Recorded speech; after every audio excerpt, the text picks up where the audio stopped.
வேற்றுமைன்ற ஒரு குணம் எல்லாத்துலயும் எல்லா பொருளும் எல்லாத்துலயும் இருந்து அந்த வேற்றுமைன்றது எல்லாத்துலயும் நிறைஞ்சிருக்கிறதுனால அதுக்கு பேர் ஒற்றுமை. வேற்றுமையே ஒற்றுமையா இருக்கு. ஆமா, வேற்றுமை மட்டும்தான் இருக்கும், அதுதான் அதுக்கு பேர் ஒற்றுமை. சரியான வார்த்தைங்க. இது கொஞ்சம் புரிஞ்சுக்க வேண்டிய ஒரு விஷயம் இது. ஏன்னா ஒற்றுமைன்னா ஒரே மாதிரி 10 பொருள் 100 பொருள்னா ஒரே மாதிரி இருக்குப்பா, அது பேர் அது ஒரே ஒத்துல இருக்குன்னு அர்த்தம். புரியுதுங்களா? இப்போ வேற்றுமைன்ற ஒரு சொல்லு எல்லாத்துக்குள்ளயும் இருக்குது, அப்ப அதுல ஏதாவது ஒற்றுமை. புரியுதா?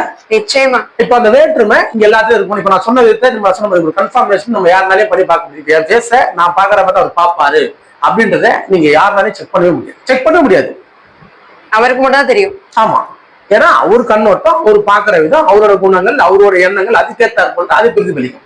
அதுக்கேற்ற மாதிரி அவரும் உங்களை விசலேஷன் பண்ணுவார். உங்களை நீங்க பாக்குற மாதிரி அவர் பார்க்கணும் அப்படின்னு நீங்க என்றதுன்றது உங்க அறியாம அப்படிதான் அவர் பாக்குறான்னு நம்ம நினைச்சுக்கிறோம். எல்லாரும் நம்மளே அப்படிதான் நான் என்ன பாக்குற மாதிரி தான் பிறரும் பார்ப்பாங்க அப்படின்னு நம்ம நினைச்சுக்கிறோம். அப்படி அவங்க பார்க்க மாட்டாங்க, அப்படி நீங்க அவங்களுக்கு தெரியவும் மாட்டீங்க.